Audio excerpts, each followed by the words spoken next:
Baiklah, sekarang kita akan menentukan supply dan area demand pada XAU hari ini ya. Ada yang minta penjelasan tentang supply dan demand dan membuat analisa di H1 tetapi akan open posisi di H5.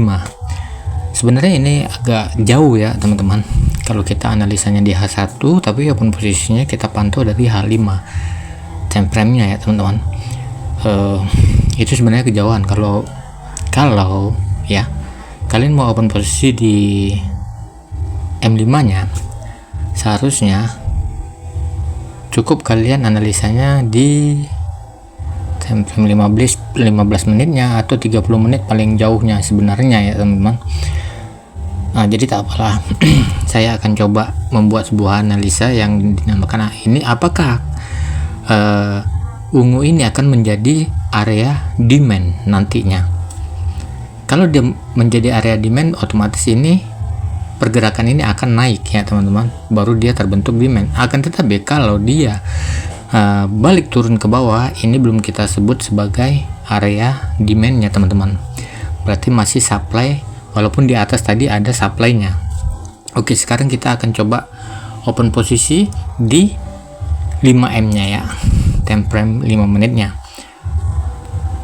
Pada area ini terjadi sideways teman-teman, di area M5 nya, dan sebenarnya kalian bisa di time frame 15 menit ini teman-teman, kalau untuk menganalisa buka untuk open posisinya di time frame 5 menit, kalian bisa ambil di time frame 15 menit untuk membuat analisanya. Karena kan saya tahu maksud Anda atau yang bertanya ingin long time dia main ya.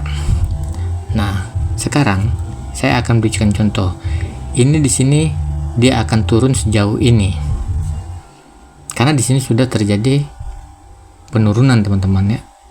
Ini mungkin ini adalah area resistennya, dan ini adalah area yang saya garis hitam itu, dia akan turun dulu menyentuh garis area, dan ini adalah area resisten yang menjadi support teman-teman ya. Ini udah jelas area resisten menjadi support, dan ini ya contoh kecilnya adalah area demand. Di time frame 15 menit kita udah dapat area demand contohnya. Nah, sekarang dia akan menyentuh area demand dulu untuk naik ke atas menuju mengejar garis biru itu. Dia akan mengejar ini. Nah, sekarang di time frame 1 menit ini jelas teman-teman kan. Kalau kalian lihat pergerakannya di 1 menit itu, waduh jelas sekali. Nah, tapi kita akan coba open posisi untuk memberikan contoh kepada teman kita, karena ini videonya mungkin panjang teman-teman ya, jadi kita persingkat aja supaya lebih cepat dan kalian yang penting bisa memahami. Nah, kalau main long time jangan lupa kalian pakai TP sebagai pemula ya, itu menjaga fundamental atau money management kalian terjaga. Oke, setelah menunggu selama 1,5 tahun belum juga turun menyentuh area demandnya atau resisten yang menjadi support tadi, maka sekarang saya akan sell karena dia sudah menyentuh support terdekat. Ada harapan kita untuk open posisi sell lagi di time frame 5 menit. Apakah akan menyentuh? Kita lihat selanjutnya.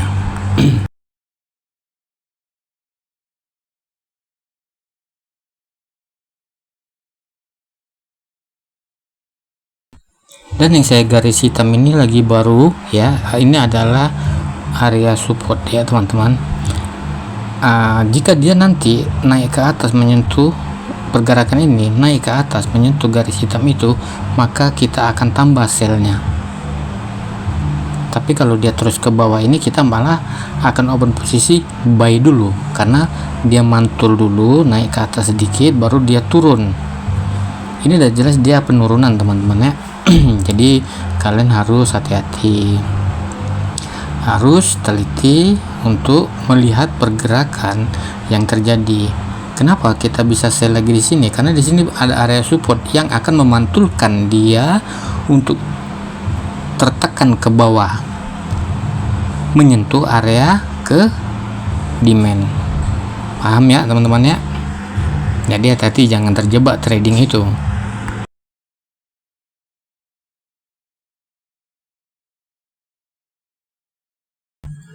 Oke, masih sempatkah kita open posisi lagi untuk mencari tambahan walaupun sedikit teman-teman?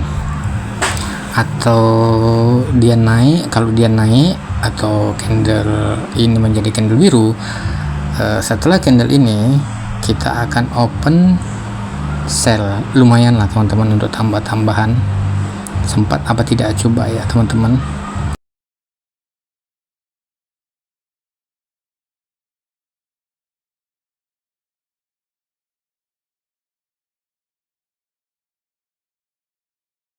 Oke, yang kita TP tadi akhirnya udah masuk dan sesuai dengan prediksi dan analisa kita tadi yang saya jelaskan dari awal sampai sekarang, akhirnya dia menyentuh area yang kita tandai ini, dan sekarang dia mantul naik ke atas. Tapi kita akan tetap open sell karena dia hanya naik sampai di batas area support di atas ini. Seperti saya jelaskan di awal tadi, dia menyentuh area support yang support di atas ini, dia langsung mantul lagi ke bawah mengejar area demand yang di bawah itu tadi. Kita lihat ya teman-teman.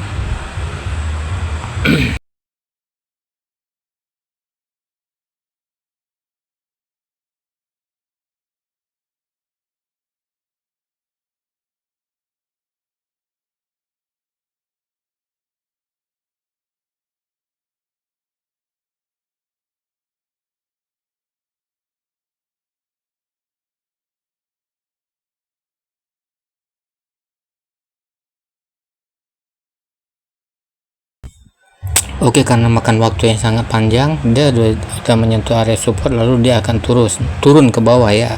Seperti saya bilang tadi, kita TP di sini. Supaya tidak bosan, kita akan buka satu broker lagi. Kita akan membuat analisa di sini. Oke, kita lihat. Biar pelajarannya lebih lengkap, sekarang kita analisa di time frame 5 menit nih. Dan kejadiannya seperti ini. Di sini kita masih bisa open sell karena tadi di broker satunya kita sudah open sell ya teman-teman. Nah, ini adalah batas kenaikan dia hanya sampai di sini. Lalu dia turun lagi mengejar area demand tadi atau area resisten yang telah menjadi support teman-teman. Oke. Maka kita akan sell di sini teman-teman. Ini aplikasi yang ini mungkin agak lebih gamblang ya, tapi saya jarang menggunakan broker ini karena di sini memang terus terang analisanya enak. Cuman di sini dolar teman-teman, kalau yang di broker satu lagi kan rupiah. Saya senangnya di situ saja sih ya, beda-beda orang sih ya teman-teman. Oke, apakah kita berhasil di sini menyentuh area support yang bawah ini, atau ini termasuk area resisten yang menjadi support teman-teman, yang saya jelaskan dari awal tadi, sama dengan di video yang sebelumnya. Cuman kita pindah broker supaya tidak jenuh gitu teman-teman, biar tidak banyak coretan. Oke, ternyata sampai di sini ya teman-teman. Oke, karena tadi saya lupa TP, di sini kita tutup all in ya teman-teman, kita tutup secara manual aja, tutup semuanya. Oke, di sini lumayan teman-teman ya, karena modalnya di sini cuma $100, jadi ya itu kan analisa. Dan di broker yang ini juga udah TP ya teman-teman, tadi udah masuk ke TP yang area kita tadi. Oke lah, sekian video ini, semoga kalian dapat memahami antara area menentukan supply dan demand, dan bermain open posisinya itu kemana arahnya. Cukup kalian open posisinya menganalisa di time frame 15 menit. Kalau mencari supply dan demand, kalian mencari di H1. Oke.